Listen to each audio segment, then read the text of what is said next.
Bienvenue sur ITV, bienvenue à Question Directe qui reçoit aujourd'hui El Hadj Mounirou Ndiaye. Il est enseignant-chercheur à l'université Iba Der Thiam où il a été chef de département Sciences Éco et de gestion, puis vice-directeur de l'UFR Sciences économiques et sociales entre 2010 et 2016, spécialiste de l'économie industrielle, de l'économie numérique et des partenariats publics-privés. Il est auteur de nombreux travaux scientifiques et d'ouvrages sur l'économie et dirige actuellement le centre de recherche interdisciplinaire en économie et société de Thiès, CRIEST. Il est aussi secrétaire général du réseau des universitaires du tourisme. Mounir vient de sortir un livre qui s'intitule Le chômage au Sénégal, problématique et pistes de solutions. Mounir, c'est un vaste programme ça. Ah oui, c'est vraiment un travail de longue haleine que j'ai débuté depuis pratiquement une année. Mais il fallait quand même attendre les rebondissements parce que la question du chômage est une question quand même d'une profondeur assez grande et que donc parler du chômage dans un ouvrage c'est un peu ambitieux, c'est vraiment une tâche qui n'est pas très facile. Mais nous nous sommes exercés à le faire et nous avons sorti cet ouvrage récemment, il y a 2 semaines. Oui, c'est une fouille profonde du problème du chômage au Sénégal. De Senghor jusqu'à Macky Sall, en passant par Abdou Diouf Abdoulaye Wade, beaucoup de programmes ont été mis en place pour créer de l'emploi. Mais pratiquement, ont tous échoué. Pourquoi? Oui, parce que même cet échec-là, c'est le président Abdoulaye Wade qui, en premier, l'a dit en 2011. Après plus de 10 ans au pouvoir, il déclare qu'il avoue avoir échoué sur la question du chômage. Macky Sall, qui est arrivé en 2012, dès le départ, a voulu quand même rationaliser donc, tous les programmes qui étaient donc, mis en œuvre dans le cadre de la lutte contre le chômage. Mais même lui, arrivé en mars 2021, il a reconnu quand même qu'il y avait quand même beaucoup d'échecs dans les programmes pour la jeunesse du Sénégal. Et auparavant, il y a eu beaucoup de tentatives. Depuis les programmes GOPEC, avec Léopold Sédar Senghor en 1978, qui était basé donc sur un système de crédit revolving destiné au monde rural. Le GOPEC n'a pas créé beaucoup d'emplois parce que c'était un mécanisme de crédit renouvelable, revolving, qui véritablement n'a pas pu prospérer parce que le taux de recouvrement était de 2%. Par la suite, Abdou Diouf est arrivé au pouvoir et la question du chômage devenait de plus en plus une préoccupation quand même assez alarmante. Et Abdou Diouf a donc initié, par exemple, le programme des maîtrisards avec la SONAGA, le système de crédit qui était donc accordé aux diplômés pour leur permettre quand même de s'insérer en tant qu'entrepreneur.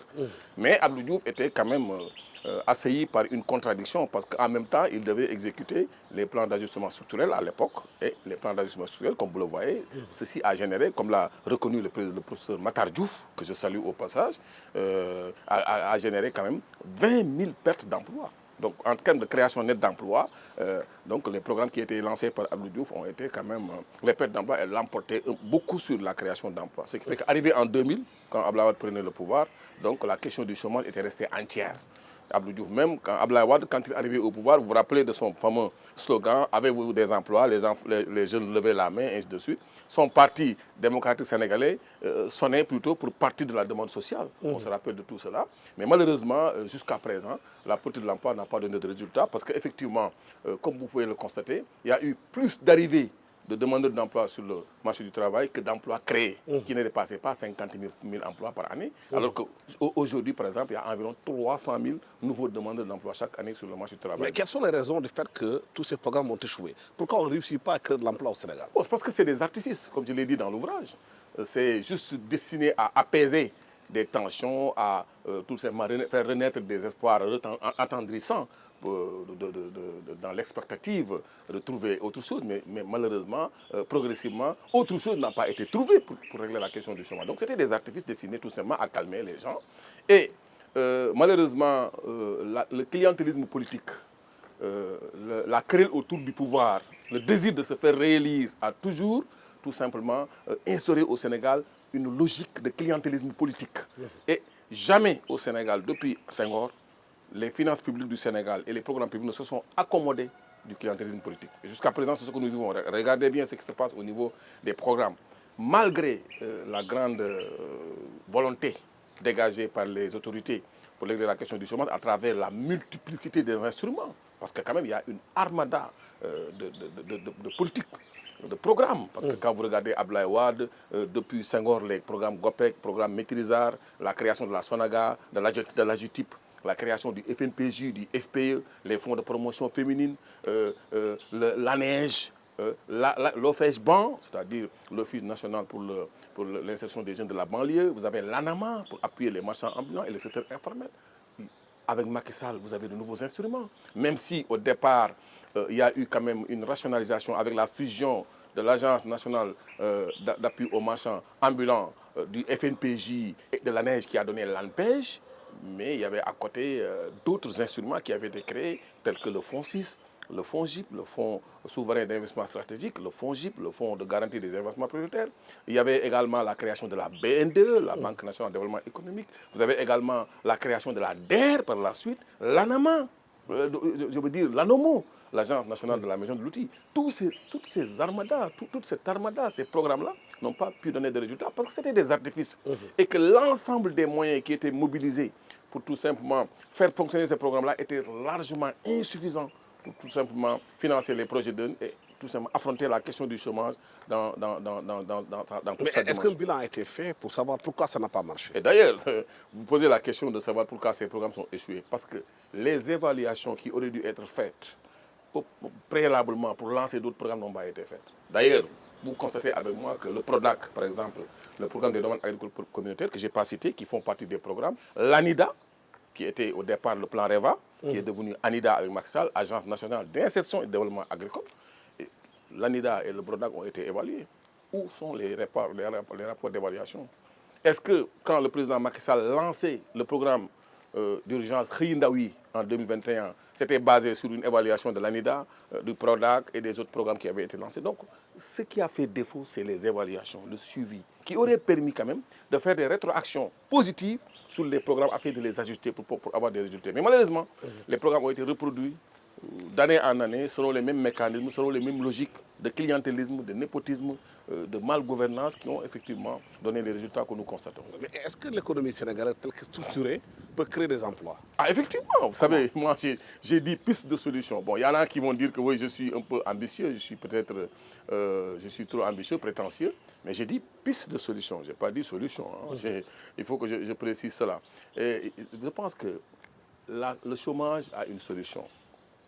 Laquelle? On a souvent pensé, je vais citer donc mon ami et collègue Ndongo Sambasila, qui a travaillé beaucoup sur cette question du chômage, le trickle-down economics, c'est-à-dire penser que le dispositif productif actuel peut générer les emplois attendus. Ça, c'est un faux espoir, ce n'est pas possible.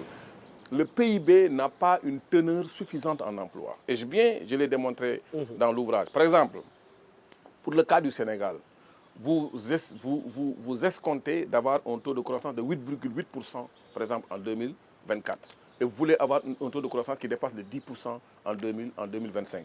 Pour avoir 8% de PIB, de croissance économique en 2024, il faudra atteindre un taux d'investissement du PIB qui dépasse les 40%. Nous sommes à 30-31% actuellement. Est-ce que dans le court terme, vous pouvez tout de suite augmenter le taux d'investissement? Si ce n'est les investissements massifs qui sont en train d'être réalisés pour l'exploitation du pétrole et du gaz. Et d'ailleurs, le PIB la croissance économique du PIB qui était attendue à 5,1% en 2021 a été repoussée à 6,2%. Pourquoi? Parce qu'il y avait quand même, en termes de formation brute de capital fixe, beaucoup d'investissements qui étaient faits au niveau des hydrocarbures. C'est ce qui a tiré le PIB. Et ça, c'est trompeur. Donc, ce qui se passe, c'est quoi? C'est que dans le court terme, le PIB ne peut pas supporter les demandes, les créations d'emplois escomptées. Ce n'est pas possible. Donc, il faudrait aujourd'hui réfléchir sur comment rehausser, améliorer la teneur en emploi du produit intérieur brut. Et ça, bon, c'est à l'État, bon, tout le monde le sait, nous savons que dans la dynamique capitaliste, l'accumulation capitale, d'ailleurs je le dis dans le résumé, c'est qu'aujourd'hui, il faut que les États s'engagent à faire 3 choses. Lesquelles? La première, c'est de faire en sorte que les richesses à créer dans le futur ne soit pas accaparé par l'accumulation capitaliste. Il faut une régulation. Il faut que, aussi bien dans la répartition primaire des ressources, c'est-à-dire le PIB, la croissance économique en tant que rémunération, le PIB en tant que rémunération du travail, du capital et les taxes, quand même qu'on améliore d'abord cela. Il faut que l'État maximise davantage ses recettes. Parce qu'il y a beaucoup, par exemple, de dépenses fiscales au Sénégal. Il faudrait qu'on fasse l'effort de réajuster la répartition primaire des ressources. Il y a maintenant la répartition secondaire des ressources, c'est-à-dire là où il faut parler de redistribution. Donc il faudrait qu'aujourd'hui, le capitalisme soit régulé. Je pense que la dynamique capitaliste, telle qu'elle fonctionne actuellement, ne peut pas favoriser des créations suffisantes d'emplois pour affronter le chômage. Il faut que la régulation économique, la régulation sociale soit mise en œuvre dans les programmes publics. Dorénavant, c'est indispensable. Deuxièmement, il faut également que la logique qui a été empruntée pour massifier les investissements étrangers dans notre pays, cette même logique soit empruntée pour rendre le secteur privé national consistant. Parce que le seul point de résilience, je salue d'abord un de nos doctorants, Talo Khoulé, qui a soutenu sa thèse hier à l'UGB, encadré par le professeur Adama Diaw. Moi, je faisais partie des membres du jury. Il a travaillé sur le rapport entre la résilience économique, la vulnérabilité chronique des États, la vulnérabilité structurelle des États, également l'attractivité des idées. Je pense que sur ce plan-là, les connexions existent et que le Sénégal a fait d'importants efforts quand même pour l'attractivité des idées, qui ont atteint 8,3% du PIB en 2021. Ouais, donc, mais c'est tiré quand même par les investissements dans les hydrocarbures, c'est vrai. Mais quand même, les idées ont atteint un niveau suffisant. Il faut aujourd'hui créer des conditions de synergie et de complémentarité entre ces idées-là et le développement du secteur privé sénégalais, du secteur privé national. Parce que l'économie sénégalaise sera résiliente, suffisamment résiliente, quand le secteur privé national sénégalais atteindra la masse critique qui lui permettra de porter la marche vers l'industrialisation, vers la création d'emplois. Et pour cela, les investissements étrangers, comme les Chinois l'ont fait, je l'ai mentionné, la Chine a accueilli à partir de 1980 plus de 550 milliards de dollars d'IDE. Et à travers cet accueil des idées, la Chine s'est débrouillée du point de vue stratégique, parce qu'on parle d'État stratège, à faire en sorte que ces IDE, en termes de transfert de technologie, de transfert de services, de savoir-faire, puissent permettre au secteur privé chinois de se développer très rapidement. Et aujourd'hui, on voit que le secteur privé chinois s'est engagé à travers le monde. Ils ont fait une conquête massive des marchés mondiaux. Je pense que donc les IDE, les multinationales doivent quand même être un point d'appui pour tout simplement tirer le secteur privé national vers le haut à travers des joint ventures, à travers quand même. D'ailleurs, l'État du Sénégal a voté en 2022, en 2019 d'abord, une loi sur le contenu local pour les hydrocarbures et une autre loi a été votée en 2022 sur le contenu local au niveau minier. Je pense que si, comme l'a dit l'ITE, j'ai vu le rapport de l'ITE qui a énuméré l'ensemble des manquements qui existent dans l'exécution de cette logique de contenu local. Et un exemple très simple. Aujourd'hui, le Témoin a sorti un article en montrant qu'une société française qui s'appelle Vinici devait donner un marché à une société sénégalaise qui s'appelle Centra. Et pour le barrage de Samba-Guélegou, entre-temps, l'entreprise française est parvenue à récupérer le marché en tuant la société sénégalaise. Mais bien sûr. Et pourtant, des lois ont été votées. Je pense qu'il y a la stratégie nationale de contenu local qui a été donc tardivement votée en 2019 par le ministère des Mines.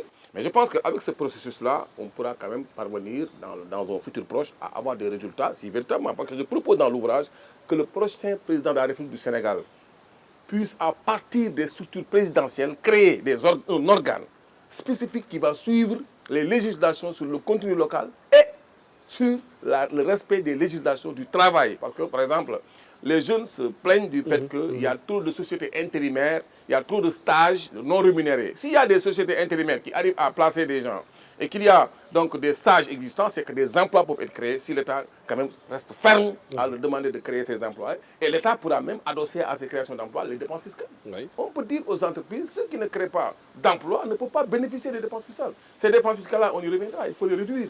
Parce que ça permettrait de maximiser les recettes de l'État afin de lui permettre d'affronter d'une meilleure manière donc la question du chômage. Donc j'ai cité le capitalisme à réguler, j'ai cité comment le secteur privé sénégalais doit être développé. Mais il y a également le rôle de premier employeur De que l'État l'État. doit jouer. Parce que quand je l'ai dit, des gens m'ont interpellé pour me dire que l'État ne doit pas être employé. Non, j'ai dit. Vous pensez que l'État doit jouer un rôle catalyseur pour la création d'emplois? Mais non seulement l'État doit jouer un rôle catalyseur, mais l'État est un employeur. Il doit créer des emplois. 171 000 fonctionnaires, Oui. l'État est une super firme, comme le disait Joran Cause en 1937. Comme aux États-Unis. Voilà, donc l'État, il n'y a aucune unité de production dans un pays qui emploie 170 000 employés au Sénégal. Donc l'État est le premier employeur. Et si l'État joue vraiment le jeu de la lutte ferme contre la concussion, la corruption, les malversations, hein, les lobbies, l'oligarchie, ça pourrait permettre quand même de maximiser les recettes de l'État et de permettre à l'État de résorber ses déficits d'effectifs. Je pense que quand vous regardez le rapport d'audit de la fonction publique qui a été fait par un cabinet, je ne me rappelle plus du nom du cabinet, j'ai cité bien, vous vous rendez compte qu'il y a beaucoup de pistes, de brèches, d'actions que l'État peut emprunter en étant ferme sur ce qu'on a. Au départ, on a dit gouvernance sobre et vertueuse. Et même dans la gouvernance sobre et vertueuse, quand on a débuté au départ, le fait d'avoir supprimé 52 agences entre 2012 et 2013 et d'avoir réduit les dépenses fictives telles que sur les factures d'électricité, les factures d'eau, les voyages des fonctionnaires, les factures de télécom, ça a permis à l'État quand même de bénéficier de 124 milliards d'économies budgétaires. Oui. Et ceci avait permis d'alimenter les nouveaux instruments créés, tels que le Fonds 6, le Fonds GIP, la BNDE. Et cette logique-là, malheureusement, n'a pas été poursuivie dans la rigueur. Mais si l'État poursuit cela et que comment ça s'appelle, l'OFNAC et tous ces organismes, la Cour des comptes, jouent leur rôle et que l'État puisse avoir une bonne démarche de réduction de la corruption, de lutte contre la malversation et la corruption, ça pourrait maximiser ses ressources et résorber ses déficits d'effectifs. Ouais, il y a aussi je pense que là, je vais terminer. Je pense que si l'État résorbe ses déficits d'effectifs, il y a des centaines on pourrait passer à 170 000 fonctionnaires, à presque 400 000 fonctionnaires, dans le court terme. Parce qu'il y a beaucoup de besoins de personnel dans l'éducation nationale, dans l'enseignement supérieur, dans l'ordre, la défense, dans le cadre de vie, dans l'environnement, dans les eaux et forêts, dans tout ce qui concerne l'assainissement, dans tout ce qui concerne la gestion des ordures, le traitement, l'économie circulaire. L'État, quand même, a beaucoup de recrutement à faire et en maximisant ses ressources publiques, l'État pourra quand même maximiser et résorber tous ces déficits d'effectifs et ça pourrait générer des emplois très vite dans le court terme. Le Sénégal, ce n'est pas un problème d'emploi, c'est un problème d'employabilité. Il y a beaucoup de niches comme par exemple la menuiserie, la maçonnerie, la plomberie. Par exemple, vous et moi, quand le soir on a des problèmes à la maison parce qu'on a un tuyau qui s'est cassé, on a du mal à avoir un plombier pour le faire. Il y a une question d'organisation de ces métiers pour former les jeunes. Et la question de la formation dans tout ça. Mais ça, c'est ce qu'on appelle le chômage structurel. Le chômage structurel arrive quand dans un pays, il y a des emplois, il y a du travail à faire et qu'il n'y a pas les gens pour faire ce travail-là. On peut dire qu'il y a des emplois dans l'informatique alors qu'on a besoin d'électroniciens. Et le constat qu'on a fait, c'est qu'il y a des étrangers qui viennent au Sénégal occuper ces postes. Oui, c'est pourquoi les Chinois, par exemple, on voit les Turcs, entre autres. C'est tout l'enjeu de la proposition que j'ai faite dans le livre par rapport à l'enseignement supérieur. Parce qu'aujourd'hui, nous sommes dans une... Il faut la réformer. Ah oui, il faut réformer l'enseignement supérieur. Malgré la résilience et l'engagement des enseignants-chercheurs, malgré le fait qu'on s'est bataillé pour que les recteurs soient donc choisis sous forme de... après des élections, ça, c'est des avancées. Malgré la création de l'ANAQ-SUP, Autorité nationale de qualité, quand même, il y a quand même de l'obscurité de l'enseignement supérieur au Sénégal qu'il faut éclaircir, il faut quand même aujourd'hui réformer. Parce que la CNAES, la concertation nationale pour l'avenir de l'enseignement supérieur, avait quand même généré le premier conseil interministériel sur l'enseignement supérieur en 2013. Et il y avait 11 recommandations, 11 décisions qui avaient été prises. Mais si vous regardez donc la poursuite de ces décisions-là, vous voyez que donc à 80%, il y a quand même beaucoup de manquements, beaucoup de retard dans la réalisation des objectifs. Par exemple, l'objectif tirer l'enseignement supérieur vers une plus grande teneur de formation scientifique et technique, ceci, il n'y a pas d'effort. Sur 150 000 candidats au bac, il y avait 550 candidats de bac série S1. Voilà, donc jusqu'à présent, nous restons quand même à la marge de tout ce qu'il faut faire pour s'insérer dans la révolution numérique. Je pense que la révolution numérique est en train de créer un chômage silencieux. La digitalisation. Ah oui, parce que regardez bien, même la Société Générale a annoncé que dans quelques années, elle n'aura plus besoin de guichetiers. Auchan et tous ces distributeurs-là vont se séparer des caissiers. Les banques vont se séparer des guichetiers parce que même les chèques sont maintenant enregistrés par lecteur optique. Vous voyez, donc il y a beaucoup effectivement d'emplois qui vont disparaître. Si l'État du Sénégal n'est pas résilient. Mais il y a besoin de formation dans, Oui, dans ce secteur-là. il y a besoin de résorber tous les gaps, de faire toutes les réformes à faire dans le court terme. Parce que régler la question du chômage, c'est quand même résolument s'engager dans cette insertion, dans ce rattrapage du gap enregistré dans la révolution numérique et dans la transition numérique. Il faut aussi un programme massif, de la même manière qu'on le verra tout à l'heure sur l'agriculture. Il y a aussi le problème concernant aujourd'hui la formation professionnelle. Beaucoup constatent que nos enfants, à l'école déjà, ne sont pas habitués au travail manuel. Par exemple, la case des tout-petits, les préscolaires, où les enfants s'habituent à avoir à travers leurs mains, avec la main, qui leur permettra un peu, quand ils seront grands, de pas développer certaines aptitudes. Effectivement, non, mais justement, je pense que vous avez parlé tout à l'heure de l'employabilité. Je pense que la question de l'employabilité, telle qu'elle a été abordée dans le PSE, c'est bien. Moi, je pense que quand même, il y a un problème. Il faudrait quand même habituer les jeunes. Je pense que même pour la révolution numérique, moi, j'ai un projet, personnellement, de créer un manuel d'économie numérique qui va être enseigné le plus tôt possible, si c'est possible à l'école primaire ou même au préscolaire, qu'on puisse habituer ces jeunes-là à tout cela, à leur dire que le monde va changer, nous sommes à l'ère de la révolution numérique, il y aura l'intelligence artificielle, les robots vont remplacer les hommes. Et d'ailleurs, je pose une question, je me suis dit, mais au moment où les hommes deviennent plus arrogants dans l'accueil au niveau des entreprises, alors que les machines sont plus courtoises, il y a un problème de mentalité. Il faut sensibiliser les jeunes pour leur dire que vous ne pouvez pas quand même être moins poli que des machines. Que les gens soient... Il y a une grande révolution mentale à apporter et ceci passe par l'éducation de base. Oui. Il faudrait que donc des manuels, les gens qui savent le faire, puissent quand même intégrer dès le bas âge ces programmes-là pour qu'on habitue les jeunes à voir toutes les mutations radicales, les changements radicaux qui vont s'opérer dans le travail, surtout dans le travail salarié. Parce qu'aujourd'hui, le travail est éclaté. Nous sommes passés donc d'une dimension quand même de présence à une dimension cognitive du travail. Absolument. Avec tout simplement une séparation le télétravail tâches. Et tout. Voilà, regardez bien comme ça se passe avec Uber en France. Le télétravail. Sur le court trajet, vous-même, vous pouvez en France livrer un colis et gagner de l'argent. Vous voyez, donc le travail est en train d'éclater. Donc il y a une mouvance, une nouvelle mouvance mentale qui est en train de naître et le Sénégal et les pays africains ne doivent pas rater cette mouvance-là. Nous avons raté la révolution industrielle des années 1850-19 ans. Nous avons raté la révolution de la chimie, de la médecine, de l'aéronautique. Nous avons raté la révolution des télécommunications. Aujourd'hui, même nos télécommunications sont gérées par des étrangers. Il ne faudrait pas rater cette révolution numérique. Ce serait très dangereux et ça va capoter. Et pourtant, l'agriculture aussi est un bassin énorme dans la création d'emplois. Un pays comme le Sénégal, on peut énormément d'emplois. La grande brèche, la plus grande brèche ouverte dans ce ouvrage-là, c'est la primauté à accorder à l'agriculture. Je pense qu'aujourd'hui, nous en avons tous les atouts. C'est regrettable que depuis 2000, à travers beaucoup de programmes, le REVA,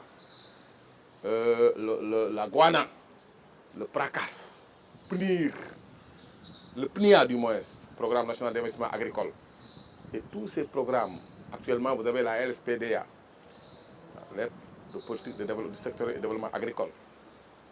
Malgré cela, et tout le bruit qu'on a fait sur des projets d'autosuffisance en riz, que le gouvernement du Sénégal n'arrive pas à faire passer le budget, les dépenses publiques agricoles à plus de 4%. Pourquoi ? Nous sommes à 3,8% de la part des dépenses agricoles dans le PIB, alors que le minimum fixé par les accords de Maputo, les propositions de Maputo, c'était 10%. Donc c'est vraiment très péjoratif de voir que malgré tout ce qu'on dit sur tous les toits, que l'agriculture est une priorité, qu'on n'arrive même pas à atteindre. Mais pourquoi l'État du Sénégal n'arrive pas à investir massivement dans l'agriculture? C'est dû à quoi? Non, parce que c'est une question de volonté politique?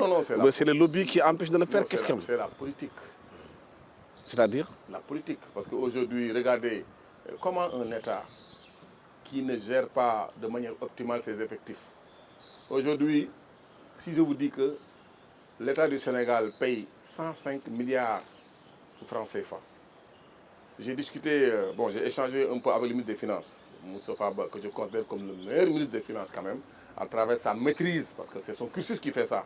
Il est passé donc aux directions de la coopération, il a travaillé sur le PSE, après il est devenu directeur du budget, ministre des Finances, donc je pense qu'il a une certaine maîtrise. D'ailleurs, quand je taquine les candidats, je dis, il y a même si vous prenez le pouvoir, vous les opposants, il y a une personne dont vous ne pouvez pas vous séparer, c'est Mamoudou Moussa Faba. Donc, j'ai discuté avec lui.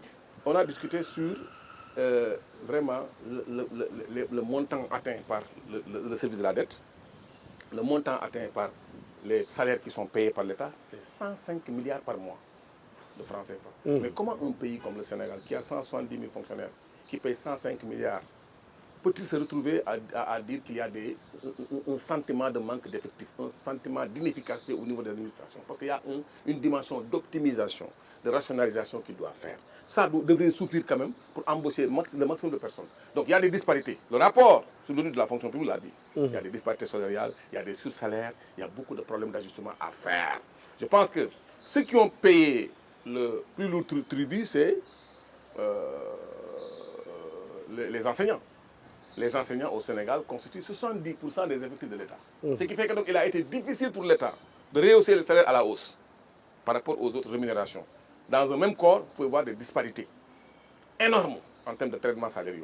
Ce qui fait que donc, il y a eu beaucoup de mouvements de contestation, beaucoup de mouvements revendicatifs qui ont caractérisé le pays tous ces périodes-là. C'est en 2021 que l'État a pu trouver une solution partielle à la question.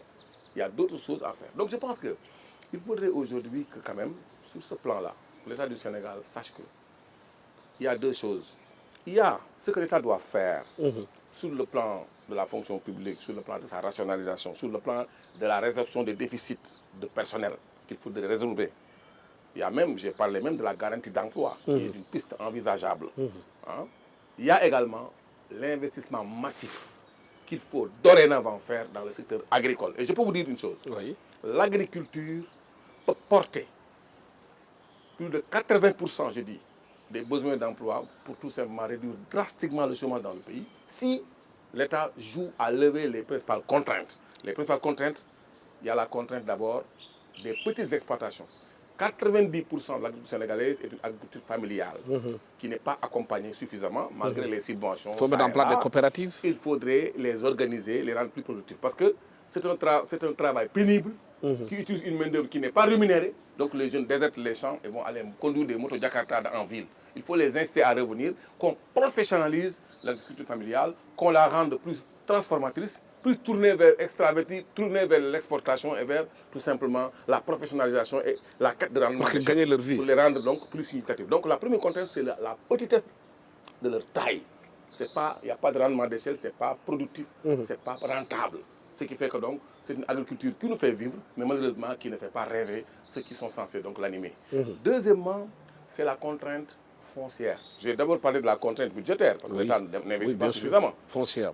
Contrainte foncière. Aujourd'hui, les jeunes ont accès au foncier, mais malheureusement, l'émiettement du patrimoine lignagé et foncier du Sénégal est causé par le fait que l'agriculture est familiale en grande partie. Donc le mode de succession est de parents à fils. Ça peut créer quand même, quand d'une génération à l'autre, des tensions sur qui détient quoi. Et ça peut même mettre en gel beaucoup de réserves foncières qui ne sont pas exploitées. Il faut que l'État s'implique dans cela. D'ailleurs, je salue quand même la logique qui a été donc adoptée par l'ANIDA. Parce que l'India quand même a réussi, plus ou moins réussi, un peu les fermes d'Atangé. Là où le PRODAC, qui n'a pas pu gérer ces contingences foncières-là, a un peu échoué. Je pense que donc il faudrait la contrainte foncière la lever. Il y a beaucoup de réclamations de jeunes qui disent qu'ils sont victimes d'accaparement et de spoliation foncière du fait de l'arrivée massive de détenteurs de capitaux qui veulent investir dans l'agriculture. Vous avez donc entendu récemment l'affaire de Ndengler avec l'investisseur Babacar Ngom. Et pourtant, si l'État joue le jeu, ça peut être une opportunité inouïe pour attirer des investisseurs, sensibiliser les populations autochtones sur les opportunités de création d'emplois, de négociation que ça peut amener, et les investissements massifs que ça peut tirer pour la maîtrise de l'eau, pour la maîtrise des facteurs de production, afin d'augmenter la taille des exploitations et de passer vers une agriculture plus professionnalisante, vers une agriculture plus rentable qui puisse porter le développement économique du pays. Et je pense que 80% des créations d'emplois dans le pays. L'autre contrainte qu'il faut donc dire, très rapidement, c'est que bon, effectivement, bon, au niveau du pays quand même, la principale réclamation des agriculteurs, c'est qu'il n'y a pas d'infrastructure de stockage, de conservation et de mise en la logistique. Voilà, la logistique. Il faudrait aujourd'hui que l'ARM, l'Agence de régulation des marchés, soit plus responsabilisée et que les moyens de l'ARM soient augmentés afin de pouvoir, de manière diligente, engager un grand programme national pour cette mise en niveau sur le plan de la logistique et des infrastructures commerciales. Voilà, merci infiniment Elhadji Mounir Ndiaye. Je rappelle que vous êtes enseignant-chercheur à l'Université Iba Der Thiam de Thiès, où vous avez été chef du département sciences économiques et de gestion, puis vice-président de l'UFR de sciences économiques et sociales entre 2010 et 2016, que vous êtes aussi auteur de nombreux travaux scientifiques et d'ouvrages sur l'économie, et vous dirigez le centre de recherche interdisciplinaire en économie et société de Thiès, CRIEST. Merci d'avoir été avec nous sur ce plateau de ITV à Question Directe. Merci à toute l'équipe technique qui m'a accompagné pour la réalisation de cette émission. Merci. Au revoir.